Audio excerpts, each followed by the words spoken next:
অনেকদিন পর এক বান্ধবীর সাথে দেখা হলো। ওর বিয়ে হয়ে গেছে এসএসসি পরীক্ষা দেওয়ার পরে। ও শ্বশুর শাশুড়ি বলেছিল বিয়ের পর পড়াবে, কিন্তু পরে আর পড়ায়নি। ওর শ্বশুর লোকের কাছে অনেক ঋণ করেছিল, তাই সব পরিবারে মিলে ঢাকায় চলে যায়। একটা গার্মেন্টসে জব করে, সারাদিন কাজ করে এসে বাসার সব কাজ করে রান্না করতে হয়। কিছুদিন পর বুঝতে পারে ও মা হতে চলছে। ও অনেক খুশি হয়। মা হওয়ার অনুভূতি তো একজন মা খুব ভালো করেই জানে। ওর বরকে বললে খুশি হয়, কিন্তু ওর শ্বশুর শাশুড়ি খুশি হতে পারেনি। ওর শাশুড়ি বলে বাচ্চা নেওয়ার এখন কোনো দরকার নেই, এমনিতে অনেক টাকার ঋণ মাথার উপরে, বাচ্চা নেওয়ার অনেক সময় পড়ে আছে, এটা নষ্ট করে ফেলো। কিন্তু বান্ধবী তা কিছুতেই করবে না।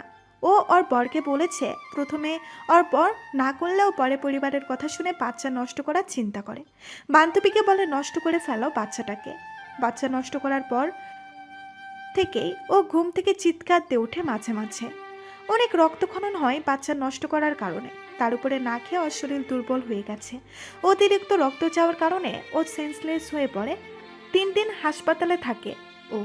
পরে ওর শ্বশুর শাশুড়ি বাড়িতে ফোন করে জানায় ও অফিসে পানি ভেবে 1 বোতল কেমিক্যাল খেয়ে ফেলেছে, তাই তারা তাকে হাসপাতালে নিয়ে গেছে।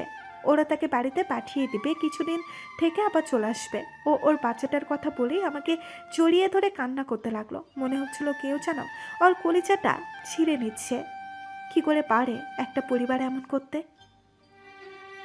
ওর বরই বা কি করে পারল নিজের সন্তানকে হত্যা করতে?